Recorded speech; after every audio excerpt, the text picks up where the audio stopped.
Hi, everyone. Welcome back to Appliance 101, where we talk about everything and anything appliance related. My name is Pat Polingo from Yale Appliance, and with me today is our CEO, Steve Scheidkopf.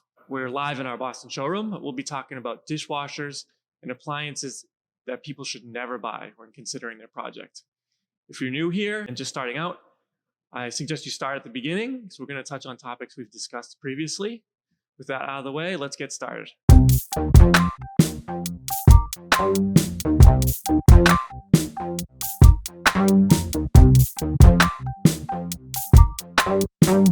Okay, this time we're talking about dishwashers. There's a number of different factors that go into you choosing a dishwasher. Sure. The first one, maybe not the most obvious one, but one that people consider most is the sound level. Quietness, yeah, definitely. So I want to talk about, explain how quietness is measured for dishwashers, Sure. and then Sure. what goes into making a decision there. First of all, quietness was never an issue until we opened our kitchens up to our living rooms. And now, having a dishwasher running while you're trying to watch TV and the dishwasher's over 50 decibels, the two don't quite go together. So that's become the recent trend since we call it the great room, the mixing of kitchen and living room since 1995. And Bosch was the first to come up with a quiet dishwasher in the early 90s. But really, what you need is what's measured as quietness. And we had one of our guys take a sound barometer to dishwashers. It's 44 decibels or less is fine. And I think people understand that now. A lot of people do. 44, 45 is okay. What the people make the mistake of is buying super quiet dishwashers at 39, 38, spending $1,000 more when 44 is sufficient. That said, there are now a couple of 39 decibel dishwashers that are relatively affordable. They're certainly worth exploring. But really, when you go dishwasher shopping, 44 decibels is fine, really. We say that a lot. Don't pick a dishwasher just based on that decibel level. Don't overbuy the quietness. That said, Beko and KitchenAid have 39 decibel, which is noiseless dishwashers under $1,000. So next up is dishwasher sizing. Sure. This is somewhat of an easy one for customers because there's a standard size for dishwashers. Yeah. One of the things that's come through this webinar, whether you're talking about refrigeration, dishwashers, really any other appliances, they follow cabinets.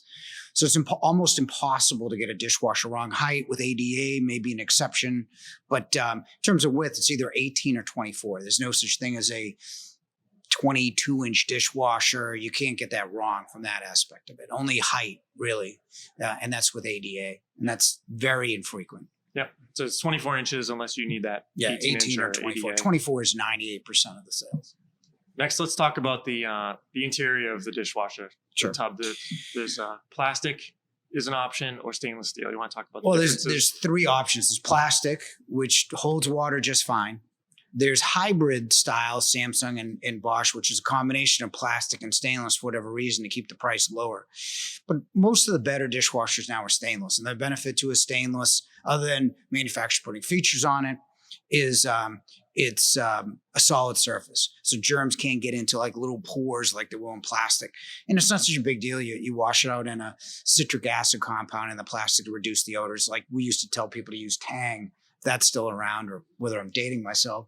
But with stainless, you don't have any of those issues. So let's talk about the dishwasher cycles.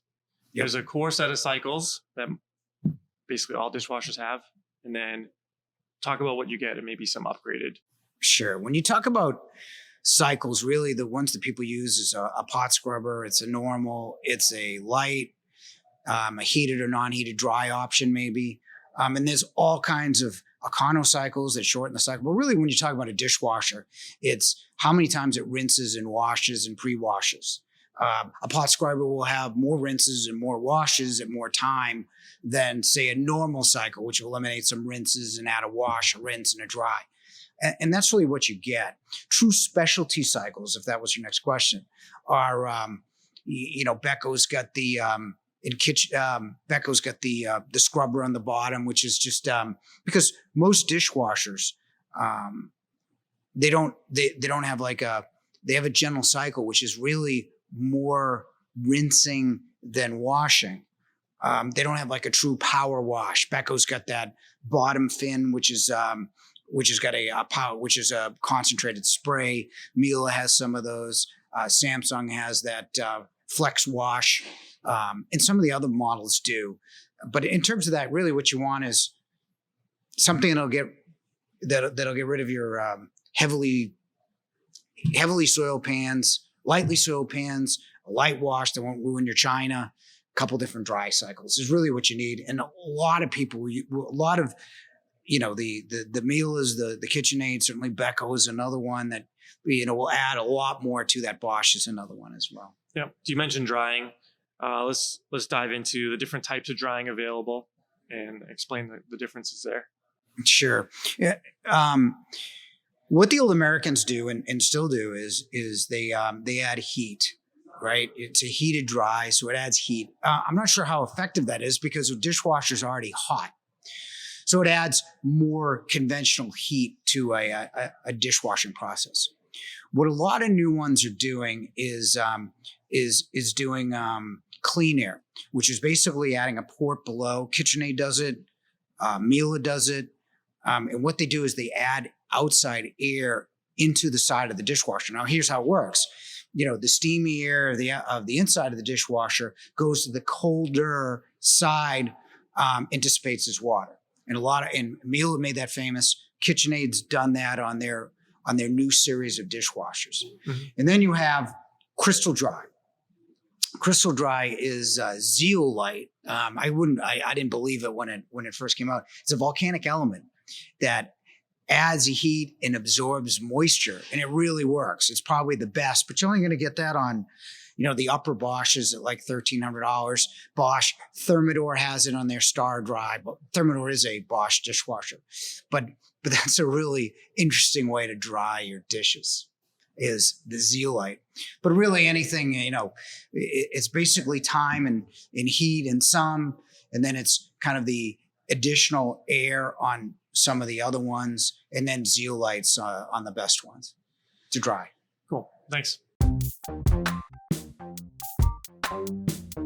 So next up is the racking. So dishwasher racks, there's lots of different options available.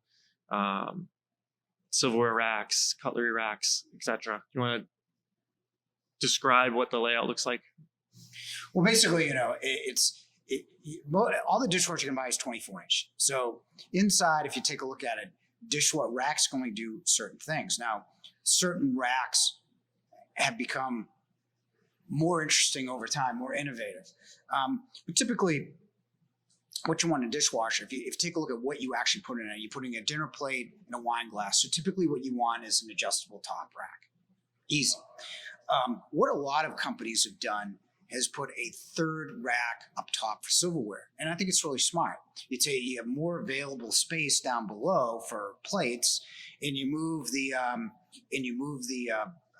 silverware up top where it doesn't use any space for wine glasses, say.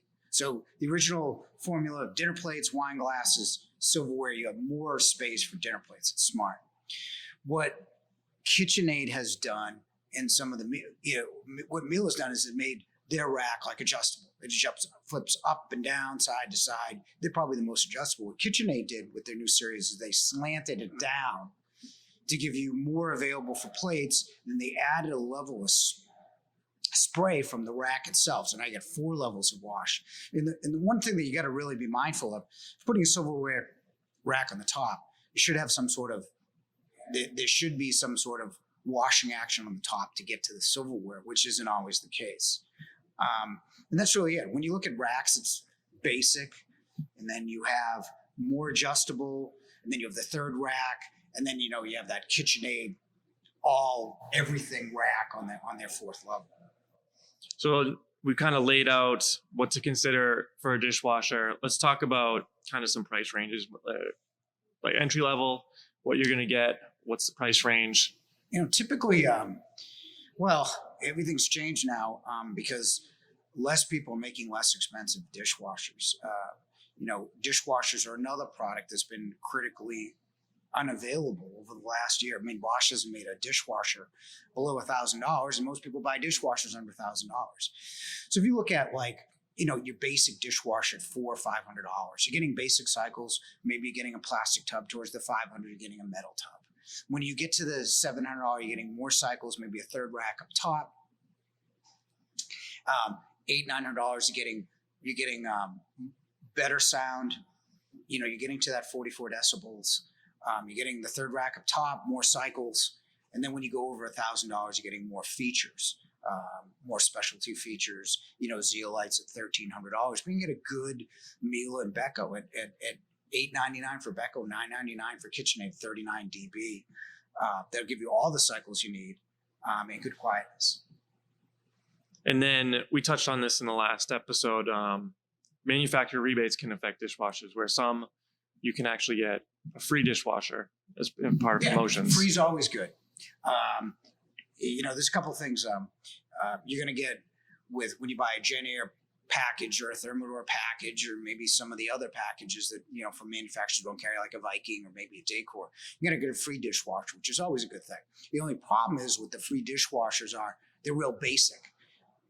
It's kind of, they say it's $1,300, but if you're really to buy it as a feature package, it's really about $700. So what a lot of people do is they take that and they upgrade it and spend $300 for a dishwasher they really want.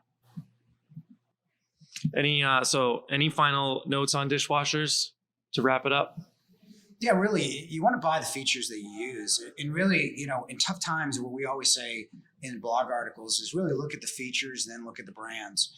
Because if you're going to go out and buy a dishwasher at, say, $1,000 and you want it to be Bosch, you're not going to be able to get it. So can KitchenAid, Beko, maybe Miele, would that be a good choice? There's a lot of good dishwashers. Look at reliability. We publish those in posts. And then look at features. One other side note: if you're panelizing a dishwasher, make sure it's European. I love American dishwashers. I love KitchenAid. I think it's a great brand. We sell a lot of it, but it's going to stick out. And when it sticks out, a couple inches, you're going to realize it's a dishwasher with a panel on it, rather than just a seamless panel that looks like a cabinet. So those are two suggestions: is if you're panelizing by European, if you're buying, look at the features you really need as far as a dishwasher concerned, and then look at the brand. Great. Thank you. Thank you. Okay, next up, we're going to talk about appliances you should never buy. This is something we've talked about a lot. We're not going to go through our whole list right now. We have videos and articles on this, which we can link to in the description. We just want to sum up some of the most egregious offenders, maybe, or the popular products that get talked about a lot. Yeah. So Okay. First one we talk about is dual fuel ranges. Okay. We talk about dual fuel ranges. Really, we're talking about 30-inch. When you get into 36, you get grills, griddles, and there's some reason. But the whole idea behind a dual fuel 30-inch range is you get the speed of in the response of gas with the drier heat of an electric oven. It makes perfectly sense. You get the best of both worlds, except it makes no sense, because if you wanted the fastest, you get that range in induction. And you get induction ranges. Now, in certain parts of the area, you got to be mindful of electrical spikes because induction is susceptible to that. So you plan your electrical accordingly. But it's a much better top than gas in every way, in terms of venting, in terms of child safety. I have a 4-year-old. She couldn't turn it on if we bought it, right? She can't turn it on because it's metal sensing. It's got much faster to the boil, and it's got an infinite simmer. So everything about cooking is better with induction, okay?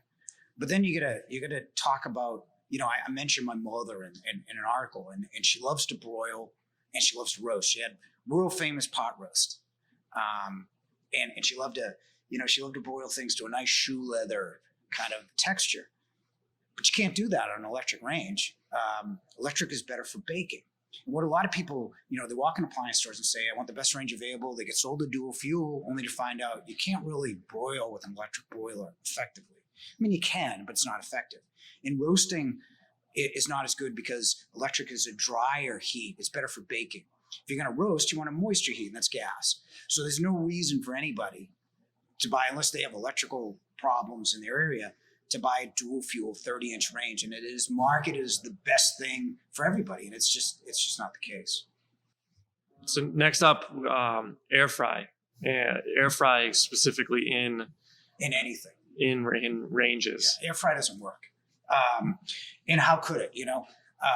It's touted as the next best feature. You're familiar with B Goods? You have them in your area? Mm-hmm. I go to B Goods all my time. Try to get my kid, try to sneak her into eating a healthier French fry. And they were the first ones with air frying in Boston. And their air fryers are about 1 to 1.5 cubic feet. And they're specially designed. The way air fry is supposed to work is high speed convection. And even then, you got to tell them extra crispy, so you got to put it on 2 different cycles. So you're taking that and you're putting it into a regular range, which is a regular convection cycle, in a 5 cubic foot oven. So it's really not possible to deliver that high speed heat like you would in a smaller type. The countertop air fryers probably work. I think they do work. But in a 5 cubic foot oven, the technology isn't there. I think they'll figure it out with maybe a combination of a broiler, perhaps the element of the heat from the boiler with the speed of the convection. Right now, it's not a feature per se that you should buy right now at all, because it doesn't work. Next one is black stainless steel products. I can't believe we're still talking about black stainless steel. We did a video on that like 4 years ago, showing put a fork, and we were able to easily breach a black stainless steel. I put it on the list because so many companies are offering black stainless steel packages, which is just it's like basically an oxide coating, which is a polite word for like a thin piece of tape that looks black, and you're putting it on an appliance. Now, if it's so easily breached and there is no way to actually repair that breach, so you're going to be looking at a constellation of like stainless undercoating for as long as you own that thing. The simple solution would be to have the company send you a door, but it's a cosmetic issue, so it's not covered in a warranty. So really, the what you should be doing is just not buying it. Unless you can keep it unless you live in a museum or never at your refrigerator, then I guess it's okay. But the other thing to do is there's all sorts of things that we've covered in kitchen trends with colors and accents that can make your kitchen unique without having to buy a finish like black steel. One downside is if black stainless steel isn't around by the time you want to replace one or more of those products, you're going to have a black stainless piece with the stainless you probably should have bought eventually anyway. So next up is combination washers and dryers, that all-in-one washer and dryer. Talk about how that ends up on this list. Because I want it to work so badly, even for myself or for anybody else. Imagine putting on a cycle that washes and dries without you having to get up. Or did it wash? And if you leave clothes too much and too long in the wash, you got to rewash them. It's just so much easier to have it all done in one machine. And there's so much new tech, like the Apple engineers have redesigned one, and it has not been successful to date. Whirlpool has a new one. LG's made a stock and trade. But they have one problem, is they can't remove the lint from the wash cycle. Well, there's one problem, is the drying takes too long because most of the time it's 110. 110 is like putting a hairdryer to your clothes. It doesn't work. But, if you're putting on in the middle of the night, do you really care? And my answer to that is probably not. But the big thing is, what happens is, and we tested the latest ones, you can't remove the lint from the wash cycle, so it stays in the machine. So it's only a matter of time. It's like a ticking time bomb. Sooner or later, all that lint is just going to cause the machine to seize up, and you're going to need to buy another one. So last one for today, back to ventilation, popular topic, is downdraft vents. How does that end up here? It's simple, because downdrafts don't work either. And there's no reason to buy a downdraft in a new construction application. None, right? If we go over how to vent, we'll go briefly. It's CFM, the cubic foot per minute of the motor. And downdrafts, surprisingly, you get a 1200 CFM downdraft, which is a lot. But the one that people get the wrong the most is capture area. Like, you could put a 2000 CFM motor and a down draft, it still won't work, because if you really cook, like if you don't cook, anything works, right? But if you really cook and you get that steam from a stir fryer or from a griddle or a grill, there's a lot to that. So what happens is smoke's got to be captured, and then it gets filtered out. It doesn't just get sucked down, right? So if you look at an overhead hood, like if you look at a Pro Vent, right? All of them are 18 inches tall, and they're all at least 24, 27 inches deep. In a restaurant, they cover, an island, they cover the whole expanse of almost the whole kitchen. And a downdraft just gives you zero capture. It reverses gravity. Typically what you want is the smoke to go up. Take where it's going and just move it up, right? And then you want good sized ducting as well. Well, a downdraft has no capture. You're reversing the flow of gravity. You're putting an elbow, and every elbow you put in to a duct run reduces the static flow. So by the time it goes out, if you're really cooking, downdraft cannot work. Just can't. Now, a lot of people say, well, I want to put your stove in an island. I have no problem with that. But the better way of doing it, the only way to do that is put an overhead vent. If you cannot do that, then typically the appliance that gets disregarded the most, that you're actually at the most, that they're the most, is a sink.